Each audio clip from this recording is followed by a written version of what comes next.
Yeah, hello, welcome everybody. Welcome to another reading of the Animal Farm in the Viswaprajna channel. Uh, uh, it is a series of videos that we are making where we are reading this very famous and popular novel by this writer named George Orwell, and it talks about a very how uh, unipolar and dystopian view of the world can emerge from ideologies that claim to be very open, but at the same time have their own extreme fallacies that eventually lead to uh,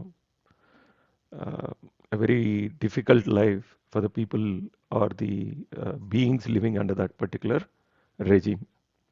So we have so far discussed, or we have so far read 4 chapters. And while we are at it, let me just give you the link for anybody who wants to join the stream. You're more than welcome to come into the panel. There's only one rule: no abuse, no abusive language. You can disagree with everything that we are saying, but you cannot be disagreeable. You need to note that you don't have to be disagreeable in order to disagree, right? The Hello panelists are all, everyone. yeah, Black Tiger Garu is also on the panel. Welcome, sir. And Very good morning, sir. Yep. good morning, good evening to everybody, whoever, wherever you are in the world. Good afternoon, good evening. So, with that said, we have already discussed 4 chapters, right? So, in the first chapter, the animals were introduced to an ideology by this Major, the pig named Major, who passed away. And then in the second chapter, the animals overthrew the human beings that were controlling or managing the farm. In the third chapter, we uh, we talked about how after overthrowing the human beings, the animals had a very uh, successful first harvest, basically, which was probably or which was mm, apparently much more or much bigger than the uh, harvest that was uh, noted, the record harvest that was noted in the previous years under the human management. And then in the fourth chapter, we saw how the animals were successfully able to rebuff an effort by the human beings in order to take the farm back, right?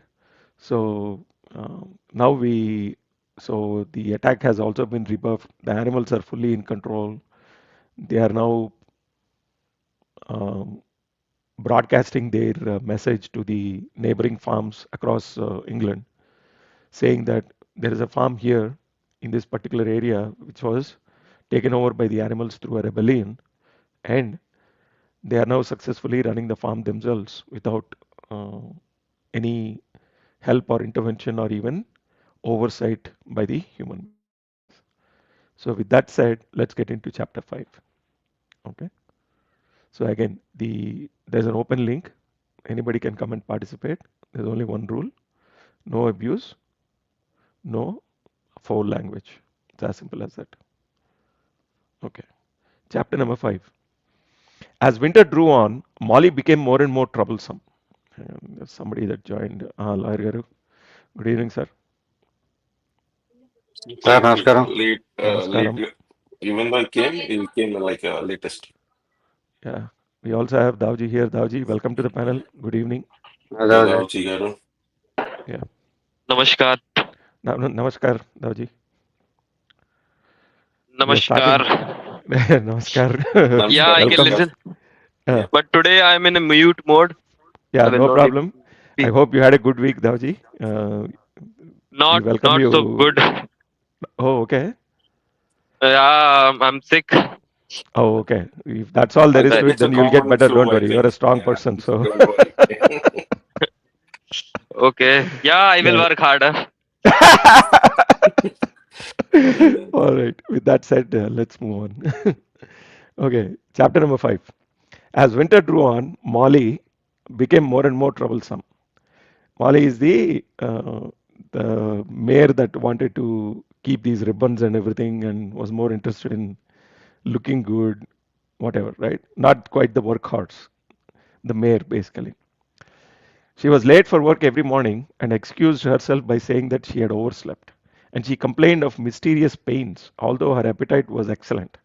On every kind of pretext, she would run away from work and go to the drinking pool, where she would stand foolishly gazing at her own reflection in the water. But there were also rumors of something more serious. One day, as Molly strolled blithely into the yard, flirting her long tail and chewing a stalk of hay, Clover took her aside. Molly, she said, I have something very serious to say to you. This morning, I saw you looking over the hedge that divides the animal farm from Foxwood. Foxwood is the neighboring farm, I guess. One of Mr. Pilkington's men was standing on the other side of the hedge, and I was a long way away, but I'm almost certain I saw this. He was talking to you, and you were allowing him to stroke your nose. What does that mean, Molly? Okay, so there's some kind of a uh, some suspicion about Molly, and Clover was discussing that. He didn't. I wasn't. It isn't true, cried Molly, beginning to prance about and paw the ground.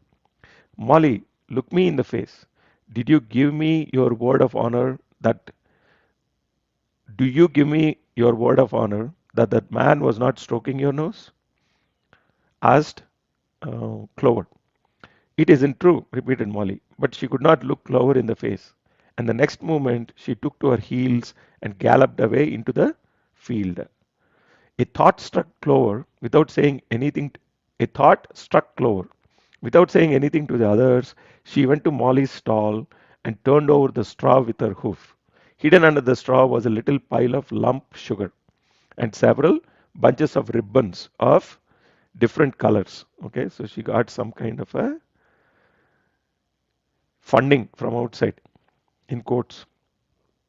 3 days later, Molly disappeared. For some weeks, nothing was known of her whereabouts. Then the pigeons reported that they had seen her on the other side of Willingdon.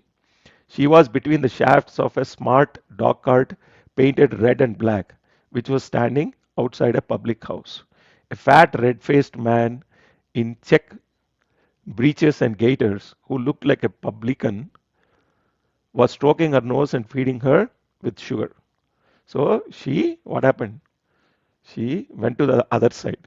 She, um, what is the right term for it? She uh, she flipped her allegiance basically, right? So I think she surrendered. not surrendered. She went to the other party basically. She went outside the farm to a different farm. She Okay. switched sides. Her coat was newly clipped, and she wore a scarlet ribbon around her forelock. She appeared to be enjoying herself. So the pigeons said. None of the animals ever mentioned Molly again. So basically, she didn't quite like uh, the way the farm was being run in the manor farm or the animal farm. So she went to another farm where she is allowed to enjoy herself, have some sugar, all these kinds of things that are very natural to a horse, basically, or So that's that what she thought. box which got she got with a color of ribbons, I think it's a Mm. kind of, gesture to welcome Yeah, her. it's a Yeah. bribe. Yeah, basically. So the probably the best way to put it is it's like a politician switching parties, basically. Yep. Oh, and the most important thing is she appeared to be enjoying herself, which you're not supposed to do, right? In a dystopian world, nobody enjoys himself or herself. It's always you have to work harder for the state. Exactly, like Dawji would have said, right? So, okay, so Molly left the farm. In January, there came bitterly hard weather. The earth was like iron, and nothing could be done in the fields. Many meetings were held in the big barn, and the pigs occupied themselves with planning out the work of the coming season. So, in winter, what happens? There's a lot of cold weather. You cannot really do any farming, basically. So, the pigs were very smart. They were planning out the next season. It had come to be accepted that the pigs, who were manifestly cleverer than the other animals, should decide all questions of farm policy, though their decisions had to be ratified by a majority vote. So the pigs will decide everything, but there's still a vote that is taken and the pigs need to get a majority. This arrangement would have worked well enough if it had not been for the disputes between Snowball and Napoleon. So the arrangement was okay. So you still needed a vote in order to ratify some of the policies or the decisions that the pigs would make. So the pigs had the sole authority to make policy decisions, but there was some kind of a guardrail or some kind of a check and balance mechanism where the majority vote would be needed in order to pass the policy decision on farm policy. But Snowball and Napoleon were disputing all the time. These two disagreed at every point where disagreement was possible. If one of them suggested sowing a bigger acreage with barley, the other was certain to demand a bigger acreage of oats. And if one of them said that such and such a field was just right for cabbages, the other would declare that it was useless for anything except roots, beetroots, or whatever roots, right? Potatoes. Each had his own following, and there were some violent debates. Hmm. At meetings, Snowball often won over the majority by his brilliant speeches, but Napoleon was better at canvassing support for himself in between times. So one was very good at the speeches, but the other was good at garnering ground level support, basically, right? So between these meetings or between these policy sessions, so Napoleon was very good at canvassing or lobbying support that would trump the brilliance of Snowball in terms of his speeches. So Napoleon was especially successful with the sheep. Of late, the sheep had taken to bleating rather, four legs good, two legs bad, both in and out of season, and they often interrupted the meeting with this. So the sheep were just following, right? They were very happy just repeating the statement: four legs good, two legs bad. It was noticed that they were especially liable to break into four legs good and two legs bad at crucial moments in Snowball's speeches. So this is representative, I think, of what is known as filibuster, right? So in the parliament or in when there is a house meeting, when there is something very critical that is being discussed, because there is freedom of speech and in parliament you cannot ask anybody to like keep quiet and things like that. There is this procedure called filibustering where you bring up random topics in order to distract the policymakers or the gathering or the meeting To with things that sidetrack are the kind of irrelevant, thing. to Yeah. sidetrack and to delay, to distract, all kinds of things. So that particular process is called filibustering, basically, right? So apparently Mm-hmm. the sheep were very good at filibustering using this. I mean, you can't say this because this is the essence of animalism, right? It's Mm-hmm. like four legs good, two legs bad. Okay. Obviously. Yep. Yeah. So the best example that I can think of in an Indian context is if suddenly somebody brings up Mahatma Gandhi or Nehru in one of the policy discussions, right? It's like, oh, Gandhi would never have done this. It's like irrelevant. It doesn't matter, basically, right? There's a constitution, you follow the constitution, and then you make a decision, right? How is Gandhi relevant? Doesn't matter. Is Mahatma Gandhi is father of the nation, so you can bring him up anytime. Nobody can say anything. Yeah. Yeah. So it was noticed that they were especially liable to break into four legs good and two legs bad, and that too, this is like some kind of a almost like a slogan or something like that, right? And in Snowball's speeches, whenever Snowball was making a speech, they were filibustering. Snowball had made a close study of some back numbers of the farmer and stock breeder, okay, which he had found in the farmhouse and was full of plans for innovations and improvements. So Snowball had a lot of plans for improving the efficiency of the farm, basically, because he was able to do some analysis on the numbers. Snowball talked learnedly about field drains, silage, and basic slag, and had worked out a complicated scheme for all the animals to drop their dung directly in the fields at a different spot every day. So it's like a natural fertilizing concept, basically, right? Okay. uh, to save the labor of cartage. So instead of gathering all the droppings and then putting them in some kind of a cart and then actually going and spreading the dung, so he had come up with an efficiency plan where the animals themselves directly would go and drop the fertilizer. You know, That way, you will save the work of actually gathering and then redistributing. Napoleon produced no schemes of his own, but said quietly that snowballs would come to nothing and seemed to be biding his time. But of all their controversies, none was so bitter as the one that took place over the windmill. Right? So Napoleon was not. One second, I think Sikshadin also came. Sikshadin Garu, welcome to the panel. Hello, sir. Hello, everyone. Hello. Yes, sir. Please continue, sir. I have been following this on the YouTube. Please continue, sir. Okay, cool. Yeah, sounds good. So the biggest controversy or the biggest debate happened, the bitterest debate happened or controversy happened about the windmill. So what is the controversy? In the long pasture, not far from the farm buildings, there was a small knoll on which was the highest point on the farm. After surveying the ground, Snowball declared that this was just the place for a windmill, right? Because as you go higher, the wind speed increases actually away from the ground. So windmills are typically kept high. So Snowball had figured out which was the high point of the farm and then wanted a windmill right there, right? Which could be made to operate a dynamo and supply the farm with electrical power.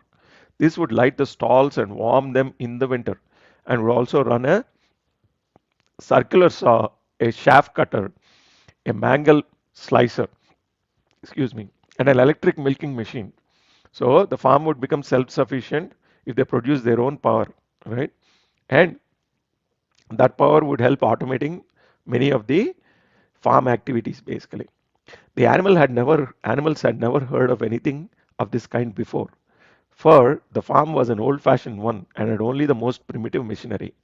And the animals listened in astonishment while Snowball conjured up pictures of fantastic machines which would do their work for them while they grazed at their ease in the fields or improved their minds with reading and conversation. Wonderful.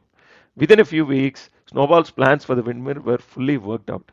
The mechanical details came mostly from three books which had belonged to Mr. Jones. 1000 Useful Things to Do About the House, that was the first book.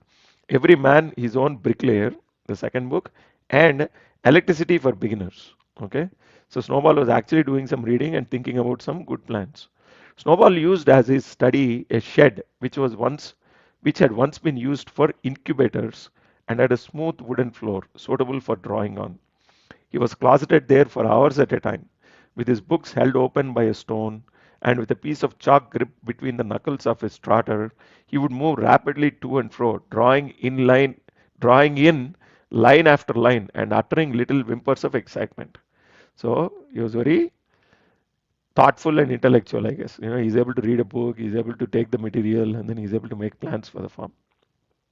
Gradually, the plans grew into complicated mass of cranks and cogwheels, covering more than half the floor, which the other animals found completely unintelligible, but very impressive. All of them came to look at Snowball's drawings at least once a day. Even the hens and ducks came and were at pains not to tread on the chalk marks. Only Napoleon held aloof. So Napoleon was not interested in participating in anything that Snowball was doing. He was hanging back. He had declared himself against the windmill from the start. One day, however, he arrived unexpectedly to examine the plans. He walked heavily round the shed, looked closely at every detail of the plans, and snuffed at them once or twice, and then stood for a little while contemplating them out of the corner of his eye. Right? Then suddenly he lifted his leg, urinated over the plants, and walked out without uttering a word. Right? So this is what is known as poo-pooing somebody's ideas. Right? That's what he like. Literally, he did it basically. Napoleon. So he was not very happy with these plans. Obviously, he was against it. He didn't want Snowball to get any credit or get his way. The whole farm was deeply divided on the subject of the windmill. Snowball did not deny. Sikshadhan Garu, do you want to read? Yes, sir. Okay, if you are able to only. Yeah, yes, sir. Okay, Yeah, so we are at that page number 42. The whole yeah, farm was deeply divided. yeah. Okay, sir. The whole farm was deeply divided on the subject of the windmill. Snowball did not deny that. Sir, can you hear me, sir? Hello? Yes, we can hear you. We can hear you. Yeah, okay. Is my voice and the sound Good, sir. Yeah, all good, all good. And you can please Yeah. proceed. Okay. So the whole farm was deeply divided on the subject of the windmill. Snowball did not deny that to build it. Snowball did not deny that to build it, it would be a difficult business. Stone would have to be carried and built up into walls. Then the sails would have to be made, and after that, there would be need for dynamos and cables. How these were to be procured, Snowball did not say, but he maintained that it could all be done in a year. And thereafter, he declared so much labor would be saved that the animals would only need to work 3 days a week. Napoleon, on the other hand, argued that the great need of the moment was to increase food production, and that if they wasted time on the windmill, they would all starve to death. The animals formed themselves into two factions under the slogan "Vote for Snowball and the 3-day week" and "Vote for Napoleon and the full manger." Benjamin was the only animal who did not side with either faction. He refused to believe either that food would become more plentiful or that the windmill would save work. Windmill or no windmill, he said, life would go on as it had always gone on, that is, badly. So, apart from the disputes over the windmill, there was the question of the defense of the farm. It was fully realized that though the human beings had been defeated in the battle of the cowshed, they might make another and more determined attempt to recapture the farm and reinstate Mr. Jones. They had all the more reason for doing so because the news of their defeat had spread across the countryside and made the animals on the neighboring farms more restive than ever. As usual, Snowball and Napoleon were in disagreement. According to Napoleon, what the animals must do was to procure firearms and train themselves in the use of them. According to Snowball, they must send out more and more pigeons and stir up rebellion among the animals on the other farms. The one argued that if they could not defend themselves, they were bound to be conquered. The other argued that if rebellions happened everywhere, they would have no need to defend themselves. The animal listened first to Napoleon, then to Snowball, and could not make up their minds which was right. Indeed, they always found themselves in agreement with the one who was speaking at the moment. At last, the day came when Snowball's plans were completed. At the meeting on the following Sunday, the question of whether or not to begin work on the windmill was to be put to the vote. When the animals had assembled in the big barn, Snowball stood up and, though occasionally interrupted by bleating from the sheep, set forth his reasons for advocating the building of the windmill. Then Napoleon stood up to reply. He said very quietly that the windmill was nonsense and that he advised nobody to vote for it, and promptly sat down again. He had spoken for barely 30 seconds and seemed almost indifferent as to the effect he produced. At this, Snowball sprang to his feet and, shouting down the sheep, who had begun bleating again, broke into a passionate appeal in favor of the windmill. Until now, the animals had been about equally divided in their sympathies. But in a moment, Snowball's eloquence had carried them away. In glowing sentences, he painted a picture of animal farm as it might be when sordid labor was lifted from the animals' backs. His imagination had now run far beyond chaff cutters and turnip slicers. Electricity, he said, would operate threshing machines, plows, harrows, rollers and reapers and binders, besides supplying every stall with its own electric light, hot and cold water, and an electric heater. By the time he had finished speaking, there was no doubt as to which way the vote would go.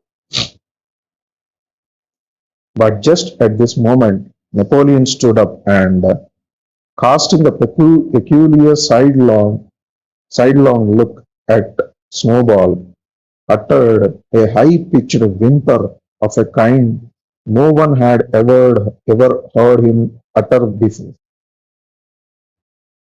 At this, at this, there was a terrible baying sound outside, and 9 enormous dogs wearing brass-studded collars came bounding into the barn.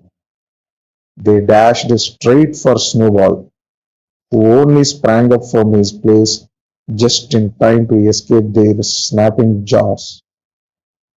In a moment, he was out of the door and they were after him.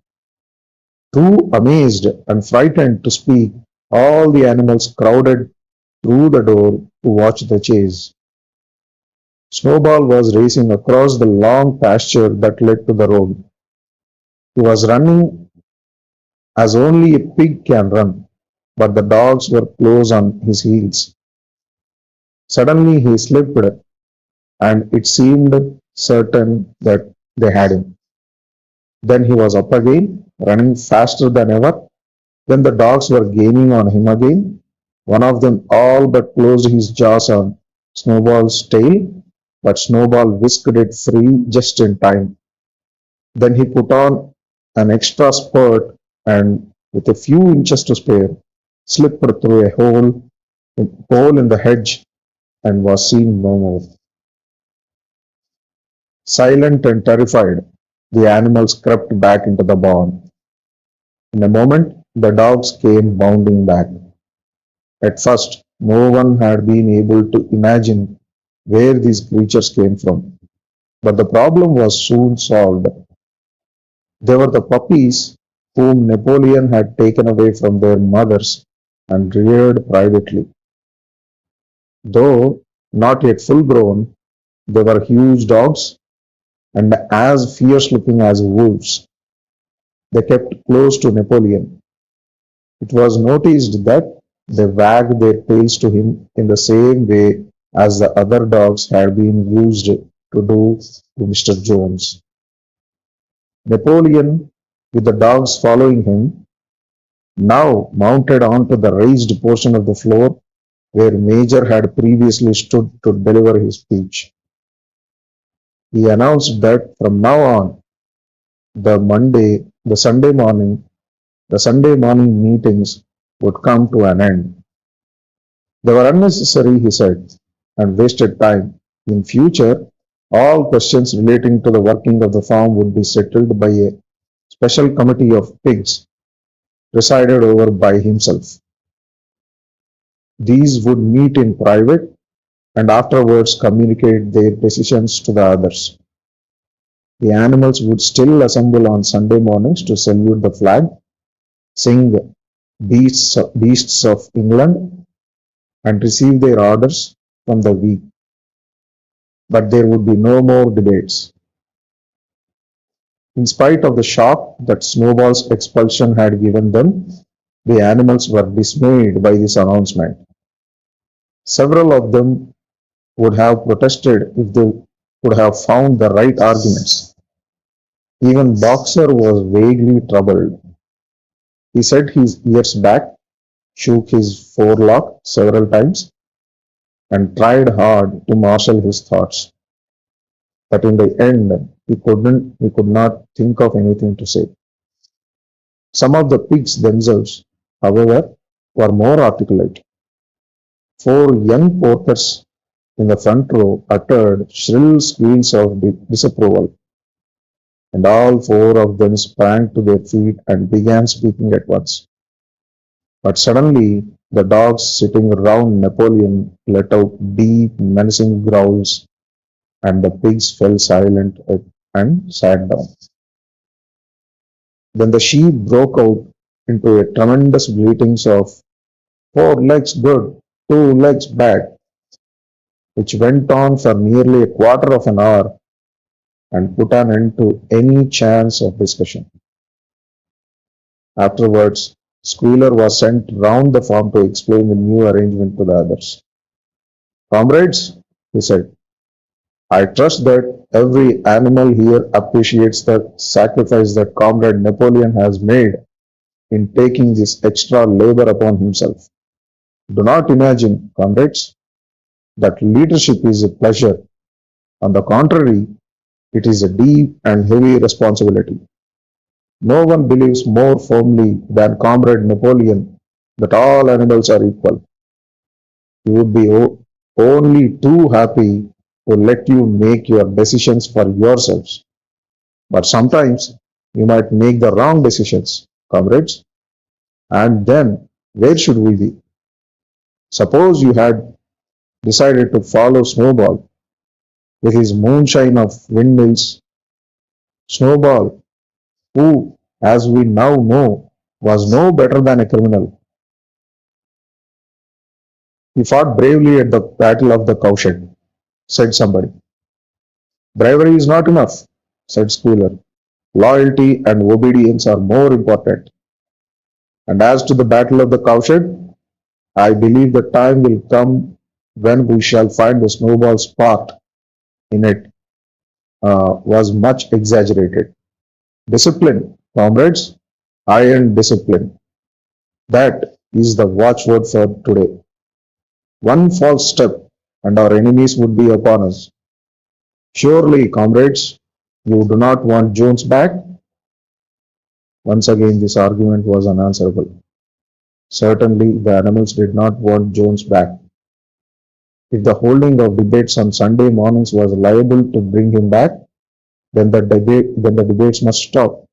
Boxer, who had now had time to think things over, voiced the general feeling by saying, if Comrade Napoleon says it, it must be right.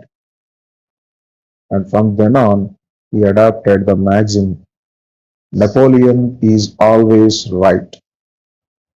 In addition to his private motto of, I will work harder. By this time, the weather had broken and the spring plowing had begun.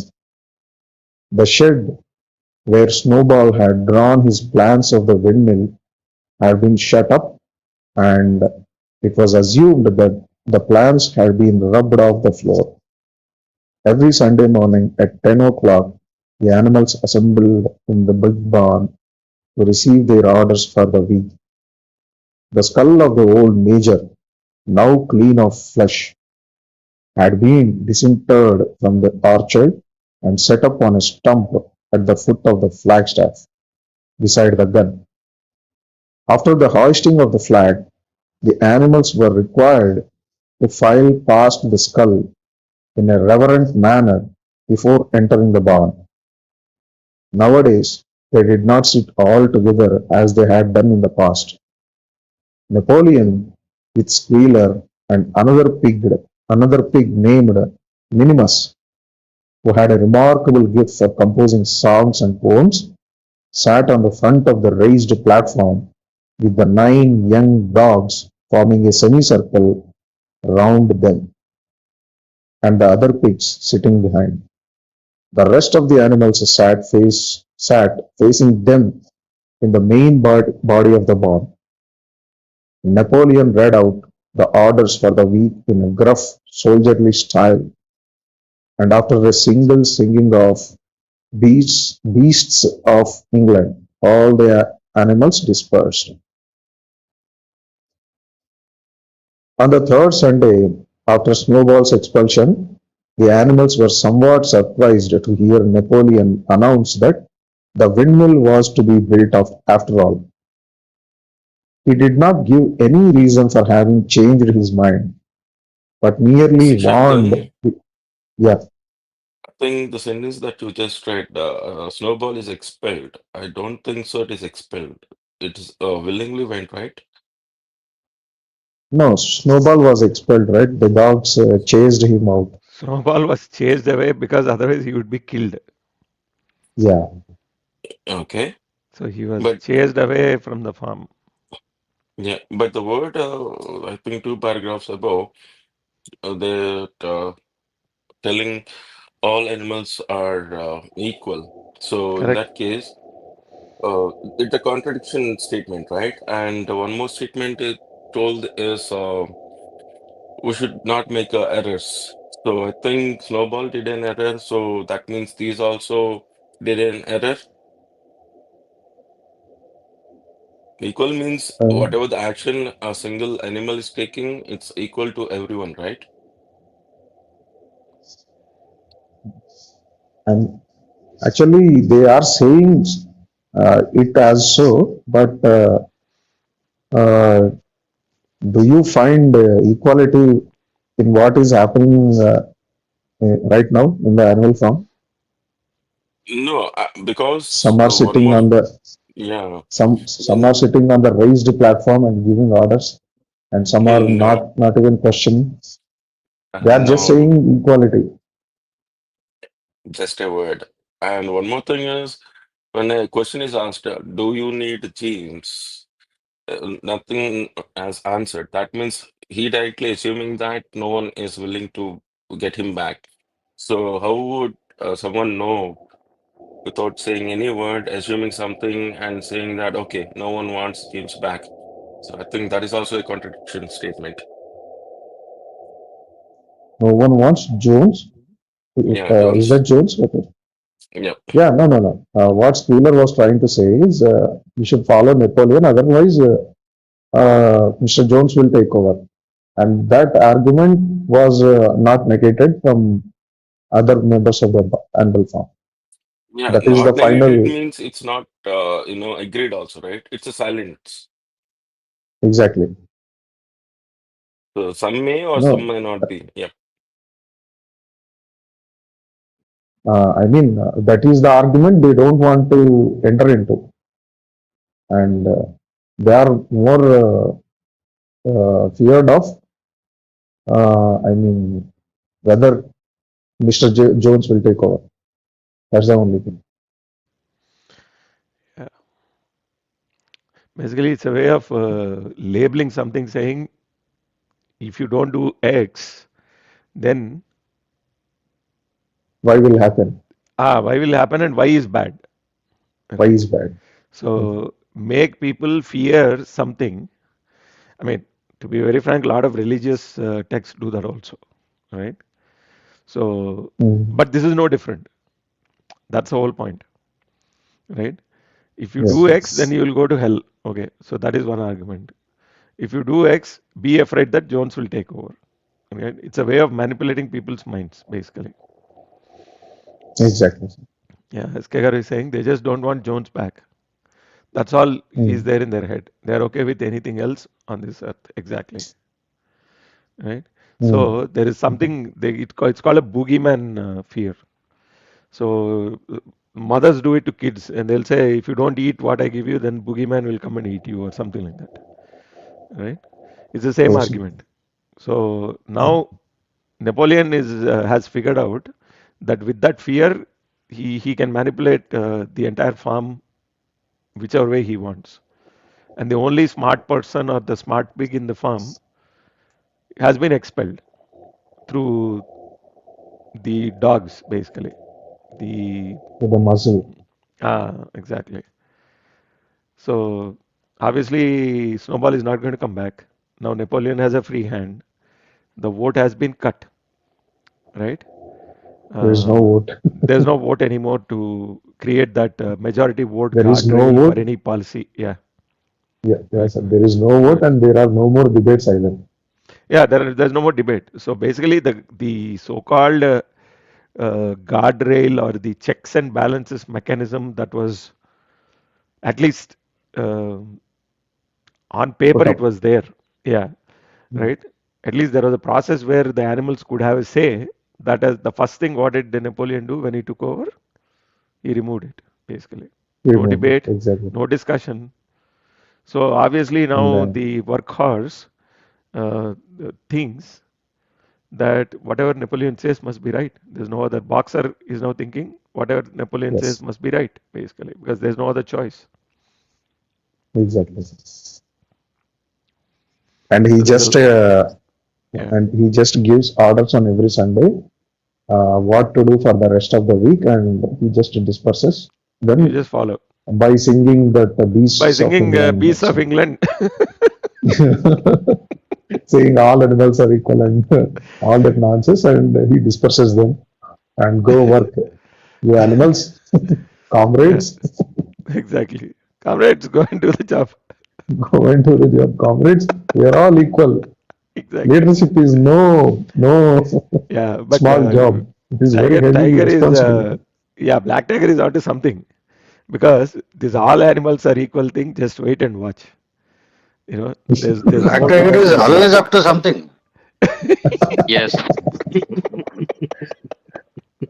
I So hope. already the uh, Yeah, yeah, the Dawji. equality. Yeah, go Yeah, ahead. Dawji, please, Shazin please Khan, continue, Dawji. sir. No, no, it's okay. Yeah. No, I was saying if you. I hope you will understand my what we say. Where I'm going with that. I'm saying this represents Joseph and Leon's fight over something.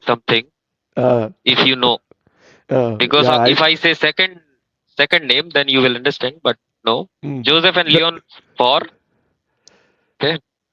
This is Okay. Napoleon is in Snowball, and I okay. always love these. What was the name? The propaganda. Squirrel? No, Squealer, Squibbler. yeah, Squibbler. Squealer. Squealer Squibbler. is I very, love those very, characters. They will like ki my neta is good. My leader is good. You don't know. You don't know exactly. why he is good, but he is good. You don't know. Also, I don't Yes. know, but he is good at the end. Otherwise, otherwise, Mr. Jones will come back. Yeah. And Molly was the like representation of that luxury class, na? Who love luxury. So Correct. they like I Uh-huh. got things from that period when men were ruler. So I like that one. I will go back. I don't want change, and I don't want this rule because I don't have ribbons and all the other things. Mm. So I will leave. Mm. And and Yeah, good Snowball is point. idiot. Yeah, go ahead, go ahead. Yeah, that Molly part is. I think that they represent the class that always want luxury over any Yeah. revolution. Correct. And Snowball is an idiot. He only know how to speech. He don't know like the dark path of politics. Mm. And dog are very Mm. cute. Why he needed to be afraid? Why dog can bite or kill also? What's the problem? Yeah, Oh, you Yeah. didn't get the reference. No problem. yeah, yeah. Basically, it's about Ah, Leon Trotsky. Yeah, yeah. Oh, so we can name that, eh? I didn't yeah, know yeah. that. No problem. Yeah, so I, Trotsky and Stalin, these the exactly. two. Uh, other one was saying democracy is good, and our another one was like, nah, shit, democracy is not good. And after Snowball gone, the like our Napoleon, yeah, democracy is good because Napoleon is gone, na? Oh, sorry, Snowball is gone. Napoleon be like, yeah, democracy is good. Windmill, we need windmill. Oh, love these characters. And Yeah. As boxer, I would say no problem. Snowball was also good. Napoleon is also good.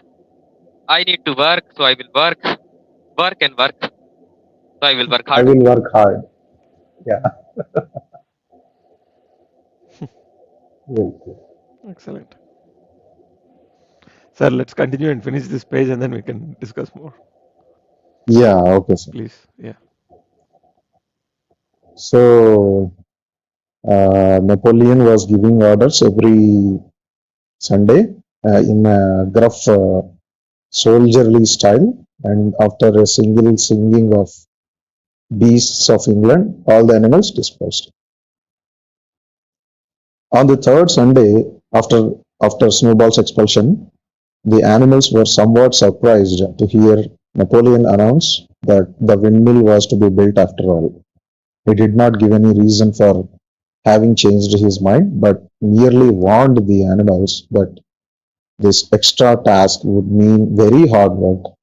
It might even be necessary to reduce their rations. The plans, however, had all been prepared down to the last detail. A special committee of pigs had been at work upon them for the past 3 weeks. The building of the windmill with various other improvements was expected to take 2 years. That evening, Squealer explained privately to the other animals that Napoleon had never, in reality, been opposed to the windmill. On the contrary, it was he who had advocated it in the beginning, and the plan which Snowball had drawn on the floor of the incubator shed had actually been stolen from among Napoleon's papers. Wonderful. The windmill was, in fact, Napoleon's own creation. Oh, ho, ho, ho. Correct. Why then?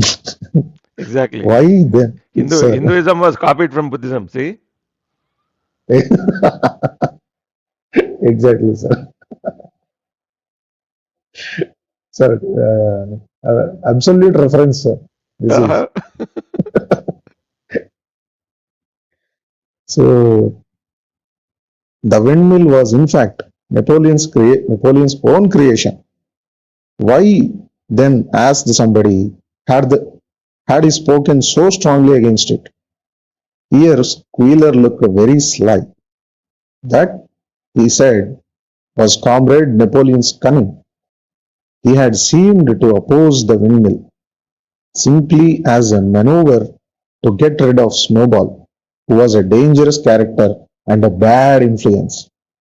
Now that Snowball was out of the way, the plan could go forward without his interference.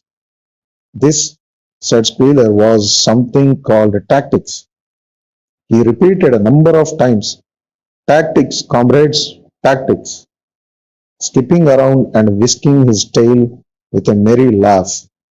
The animals were not certain what the word meant, but Squealer spoke so persuasively, and the three dogs who happened to be with him growled so threateningly that they accepted his explanation without further questions. That's it, sir. End of chapter 5. All right. End of chapter 5. So a lot has happened in chapter 5. True, sir. So, yeah. So Snowball was driven away from the farm because he was thinking too much, and he was actually trying to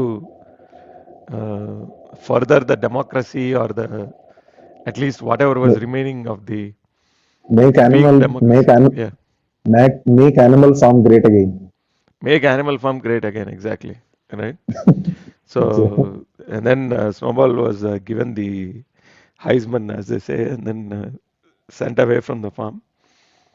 And then Napoleon took over, and now anything and everything that is good belongs to Napoleon, basically. And Yes. now it's all about the tactics, basically. The Tactics rations. Most important thing to remember here is the rations are already being reduced, reduced, and the workload is being increased increased. Exactly. Right. for 2 more years. Do more with less, basically. Mm. Yeah. Yeah. I can draw many parallels, sir. Yeah. Please go ahead. Now is the time for at least 5-10 minutes of discussion. Yes, sir. Sir, Savan sir, please say some words. Say, there is nothing to say, nothing to listen. Mm. No, you have to tell what exactly it is. So the funny part is any ideology or any thought process where it is not the thought that is superior, but because it is coming from a set of people, it is superior, right? Mm. Falls into this kind of a problem, basically, right? And the Yeah. superiority is forced upon you with your own consent. That is Exactly. more The important. superiority is self-certified, self-certification, basically, right? So the pigs are far more superior. Napoleon, through force, he Acquired drove the a farm. snowball. Yeah, but now suddenly all the ideas now belong to Napoleon by default, right? And it was Mm. just that Mm. so it was never Snowball's idea anyway. So all the hard work, all these things don't matter, Mm. you know. And this is exactly, uh, I mean, there are, if you try to fit it in a political scenario, I think you'll find very few political parties that don't do this when they are in power, actually, especially in this day and age, right? So to Mm. make it very real in an Indian context, they are not talking about the ED, right? Mm. Political vendetta. That is a word that is used very frequently in this day and age. Mm. So the pack of dogs is nothing but, as Dawji pointed out in one of the previous sessions, it was the erstwhile KGB in Mm. the USSR or Soviet. the erstwhile USSR dispensation. Yeah. And in the current Indian context, it could be ED, it could be CID, it could be whatever it is, In the US, it's the same thing, the Secret Service or whatever it is, the agencies as they call them, right? And they have all the scoop, and they'll go to any extent to uh, impose the power of the current dispensation, basically, Mm. right? And such is the nature of politics, and more importantly, here, the fact that the voice of the people is not there. I think that is the key takeaway. Yeah. You know. Yes, sir. Mm. See, this is important. Mr. Vigaru, I'll tell you what the difference is between raw and something internally focused. Raw is externally focused, right? Mm. So raw, Mossad, whatever it is, yeah, they say that, I mean, KGB has had a dual role. So there's an internal wing and an external wing and all that. The external wing, every country needs, right? In order to keep tabs on, because every other country has it, you got to have it, basically, right? But it is the internal External stuff. force is a necessity, sir. External force is like, it's like a defense mechanism that every country needs, right? Needs. And the The external internal force one is is a something different. like kick in the ass, as simple as that. Exactly, exactly. So the internal one is more devious, or like when somebody says, such and such agency is a caged parrot or whatever, right? Mm. So they are used to further the political, the power, right, of the current dispensation. So to silence any critics, like for example, right? So Squealer in this case is going and doing his propaganda. And why are all the animals agreeing? Because behind Squealer there are these three dogs ready to pounce, right? Yeah. Yes, sir. So it's like a dead giveaway, basically. It's like there's a reason why animals are agreeing. Otherwise, you'll be taken Mm. out. No, that's not democracy. Yes, sir. Right. Dawji, Tiger Gar, yeah. Dawji, mm, anything, any comments? Tiger garu. Rauji Tiger garu.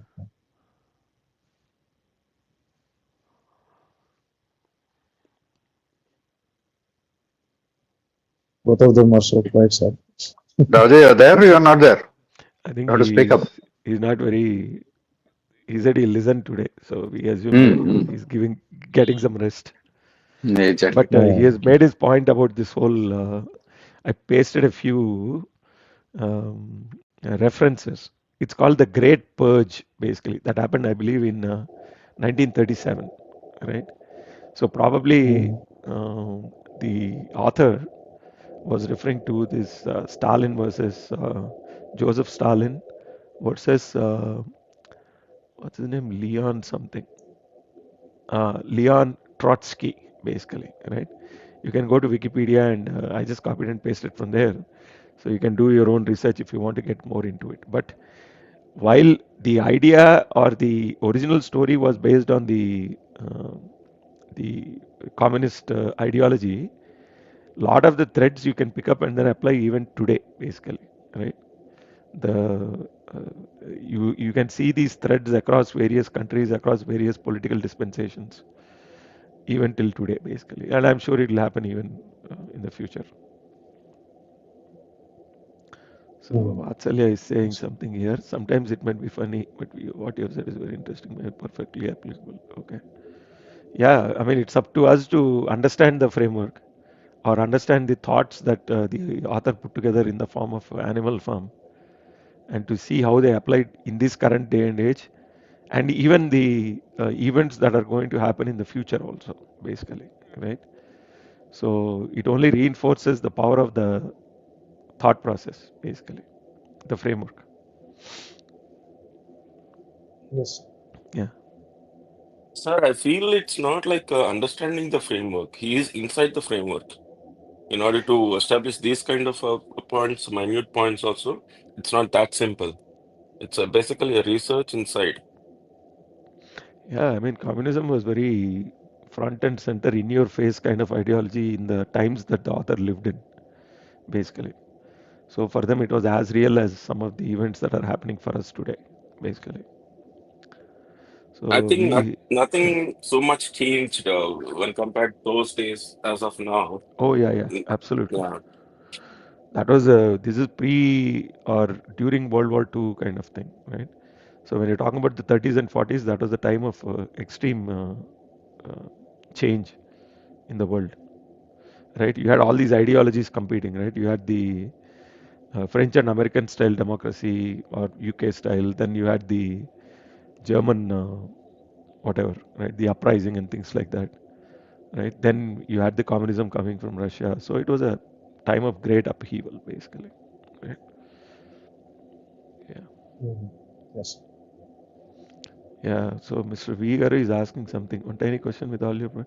Just need a summary that this book is. Oh, okay. It's called Animal Farm. This was By. already answered. Okay, yeah, yeah. Search for Animal Farm in Google. Yes, it's Animal Farm by an author named George Orwell, basically. You can get all kinds of summaries, and I mean, it's a very well analyzed, researched. I mean, probably there are more books written about Animal Farm and like 100 times more number of pages than the actual book itself. The book itself is like 100 pages, right? But the amount of analysis of this is quite extensive. I mean, it's taught in many schools actually, in the Western world also. Very early schooling, where you have to produce a report on Animal Farm and your thoughts and things like that.